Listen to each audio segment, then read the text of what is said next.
Boa tarde, professor. Boa tarde, turma. Nossa dupla é composta por Daxo Cardoso e o Eric Oliveira. Nós vamos abordar sobre o tema Movimento Ambientalista e Desenvolvimento Sustentável, um breve histórico, do professor Sérgio de Matos Fonseca. Tá? É, Tudo inicia no pós-Segunda Grande Guerra, né? Quando o homem ele toma conhecimento que ele poderia sim ter acabado com tudo o que existe no planeta, né? Tanto as espécies vegetais, animais, inclusive o próprio, né? E após as grandes explosões de Nagasaki e Hiroshima, a Europa ela começa um movimento de manifestação contra o uso da energia nuclear, né? Em virtude das consequências desastrosas que poderiam ocorrer se o avanço continuasse de uma maneira desordeira, né? Antes desse início pela Europa, não os únicos relatos que se é observado com relação a meio ambiente, sustentabilidade, desenvolvimento, era apontados por os antigos filósofos, né? E em sua maioria relatos individualizados e com variações sobre o tema Deus, natureza e etc. O movimento ambientalista. O pensamento ambiental vem sendo expresso ao longo da história do homem, principalmente pelos filósofos e teólogos, a exemplo de Francisco de Assis, o santo ecológico. Segundo Herculano, remotam ao século XVI, os primeiros questionamentos do homem sobre o meio ambiente, com as grandes navegações e a ampliação das fronteiras mundiais para novos continentes, contrapondo a cultura e a civilização europeia aos costumes e à relação com o meio ambiente dos habitantes do Novo Mundo. A Carta de Pero Vaz Caminha ao rei de Portugal, no ano de 1500, é um dos marcos dessa dicotomia ambiental. Com a Revolução Industrial e Científica, no século XVIII, estabeleceu-se definitivamente um divisor de águas entre a sociedade do homem desenvolvido e sua cultura peculiar, em contraponto dissoante à natureza. O surgimento de uma ideologia consumista nas linhas de produção capitalista deu origem às primeiras reflexões quanto à atuação danosa do homem sobre a natureza. A partir do início dos testes nucleares e as explosões das bombas atômicas sobre o povo japonês, próximo à metade do século atual, é que surge e se organizam os primeiros ambientalistas, chamados alternativos, procurando mostrar ao mundo a possibilidade de estar sob o comando de malucos poderosos que poderiam explodir o planeta por conta de suas vaidades, somando a essas o quase extermínio da águia americana pelos pesticidas agrícolas, a crítica às desigualdades oriundas da sociedade de consumo, além do grande desenvolvimento da indústria bélica e dos estados autoritários, levaram ao crescimento dos movimentos pacifistas que compuseram o surgimento dos hippies, vertente mais doce até hoje surgida no movimento ambientalista. Outra corrente deste surgiu com os neomalthusianos, embasados na teoria do economista Thomas Hobbes, que em 1798 publicou um ensaio pioneiro sobre o estudo do crescimento das populações e, com isso, o afeto ao desenvolvimento futuro da sociedade humana. Propõe a necessidade do controle populacional, como forma de conter a degradação do meio ambiente e da qualidade de vida. Imputa-se a este pensamento a implementação em países subdesenvolvidos, nos meados dos anos 70, inclusive o Brasil, de políticas de esterilização de mulheres em comunidades carentes. Com a pressão do governo da Suécia sobre a ONU por motivo do desastre ecológico da Baía de Minamata, no Japão, realizou-se em 1972 a Conferência de Estocolmo, uma reunião internacional sobre o meio ambiente.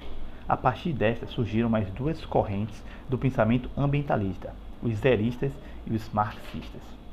Os zeristas, servindo-se da trincheira do Clube de Roma e com as armas fornecidas pelo relatório de Midas sobre os limites do crescimento, propõem um crescimento zero para a economia mundial, respaldados em projeções computacionais sobre o crescimento exponencial da população e do capital industrial, como ciclos produtivos resultando em ciclos negativos representados pelo esgotamento dos recursos naturais, poluição ambiental e a fome. Assim previam o caos mundial em menos de 4 gerações. Já os marxistas, embasados na contribuição no mesmo ano de Goldsmith e o Manifesto pela Sobrevivência, atribuíram a culpa ao sistema capitalista e ao consumismo da ideologia do supérfluo, provocando a banalização das necessidades e a pressão irresponsável sobre o meio ambiente, obtendo como subproduto do crescimento industrial a degradação ambiental. Os marxistas franceses, à mesma época, propõem a mudança do modo de produção e consumo, fundamentados em uma ecologia com ótica socialista, que abandone a produção de gases, pela produção de bens necessários, transformando o trabalho árduo em trabalho criador, reduzindo este para aumentar o lazer cultural e a relação ecológica do homem com o meio ambiente. Com uma visão universal e baseados em uma compreensão ecológica do planeta, os fundamentalistas deixam de lado o antropocentrismo em nome de uma interpretação ecocêntrica, onde a Terra é um enorme organismo vivo, parte de outro universal, e maior, onde o homem é uma das formas de vida existentes, não possuindo assim qualquer direito de ameaçar a sobrevivência de outras criaturas ou o equilíbrio ecológico do organismo. Para James Lovelock, a Terra é Gaia, nome que dá ao planeta capaz de reações contrárias às agressões humanas.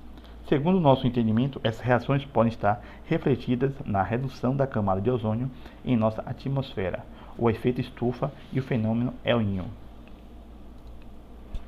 Os Verdes surgiram nas eleições de 1983 da Alemanha, com a proposta de ecologia social contra o consumismo provocado pela alienação das linhas de produção. Suas propostas visam a descentralização para o ativismo ambiental, a reação pacífica, a melhora na distribuição social da renda e de uma conduta ética em relação ao meio ambiente. Ou seja, uma economia verde voltada para as necessidades e não para o lucro. Complementando a amostragem, surge na atualidade os ecotecnicistas, os chamados ecochatos, cuja visão reducionista, otimista e imobilista acredita na solução dos problemas ambientais através do desenvolvimento científico e da introdução de novas técnicas. Com a retórica positivista, incorre numa visão fragmentada e tecnicista, desconhecendo o sentido holístico e ecológico da natureza. O desenvolvimento sustentável, né? O conceito de desenvolvimento sustentável, ela cada vez vem mais fluido a decorrer de quem esteja perguntando, né? Ou seja, cada um ela tem um ponto de vista e cada um tem um conceito pré-definido do que é desenvolvimento sustentável.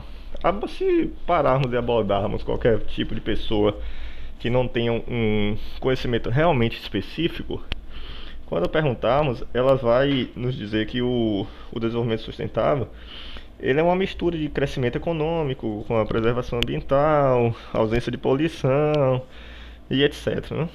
E essa temática de desenvolvimento ela ganhou força quando no final da Guerra Fria, ou no início da Guerra Fria, me desculpem, tanto os Estados Unidos quanto a ex-União Soviética, ao saírem da Segunda Guerra, debilitados, precisando ter um crescimento árduo, começou a tentar, né, deslocar a sua influência de seu modo de vida, de sua economia, de seu modo de existir. É sempre melhor do que a do outro. Aí surge o American Way of Life, né, que vem dos Estados Unidos, onde ele tenta implantar em todo o Ocidente, em modo de dizer que o estilo de vida americano é o estilo de vida a ser seguido, né? Tanto no industrial, tanto com relação ao meio ambiente, social, consumo, capitalismo e etc. E enfatando mais uma vez, né, que o que é contrário a mim é retrógrado, não presta, não funciona e etc. E assim foi realizada a grande exportação, né, disso pelos Estados Unidos para os outros países, né? Em seu âmbito, tentou-se fazer em todo o Ocidente, parte também do Oriente e etc. E um desses projetos, ele acaba caindo no Brasil. E por si, chegou a CEPAL, né, que é a Comissão Econômica para a América Latina, e ela propôs corte dessas relações, né, alegando que essas relações eram apenas virtuosas para um único lado e não num contexto global para todos, né? Como se fosse um pacto colonial em prol do desenvolvimento, esse tipo de coisa. E a CEPAL ela traz em si a alternativa de colocar na América Latina em si um desenvolvimento endógeno, né? Um desenvolvimento que fosse originado no próprio, vamos dizer, continente, dessa forma. Né, que visasse não apenas o desenvolvimento econômico, mas também sustentável, mitigador de pobrezas, etc. Né? Em sequência, a ONU ela divulgou, através do Programa das Nações Unidas para o Desenvolvimento, que é o PNUD, uma revisão do Índice de Humanos, que é o IDH. Ele avaliava o seguinte, que os estágios crescentes, né, relacionados ao poder aquisitivo não se compactuavam em todos os seus índices. Aí na análise com o Brasil que estava entre as 10 economias mundiais, ela aparece em 79º lugar nessa colocação de IDH. Então começa-se a refletir sobre o crescimento industrial sem limites estaria levando para a eliminação da miséria ou estaria em si criando mais miséria, né? Em seguida, uma ex-ministra da Noruega, ela publica um relatório que diz Nosso Futuro Comum. Esse era o título do relatório, onde a partir dessa expressão de desenvolvimento sustentável, ela começa a ganhar notoriedade, onde ela vem para uma reunião da ONU, que é a Rio 92 aqui no Brasil, e onde propõe o conceito de que ou a gente para atender a nossa geração e a geração futura, ou não vai haver geração futura do jeito que a gente está levando o meio ambiente, né? E em meio a essas discussões, o fato trouxe para o cenário mundial a problemática ambiental, propondo a mudança no teor do crescimento econômico e pecando muito na questão da desigualdade. Ainda ficou muita desigualdade de fora dessa questão, como se a pobreza ela não tivesse relação com a degradação ambiental, né? Porém, a gente começa a identificar, ou foi identificado, né, que os países desenvolvidos, eles foram o grande foco gerador da poluição humana, né? Quando se ampliarmos o conhecimento de desenvolvimento sustentável, a gente incorpora danos ambientais provocados pela atividade econômica. Bem, em meio a muitas discussões, o fato trouxe para o cenário mundial... Em meio a muitas discussões, o fato trouxe para o cenário mundial a problemática ambiental, né? Propondo o quê? A mudança no teor do crescimento econômico, mas pecando na identificação da pobreza dos países subdesenvolvidos, como uma das causas da degradação ambiental, né? Porém, nos países desenvolvidos, o foco gerador dessa poluição humana, ampliando o conhecimento de desenvolvimento sustentável, ela começa a incorporar os danos, né?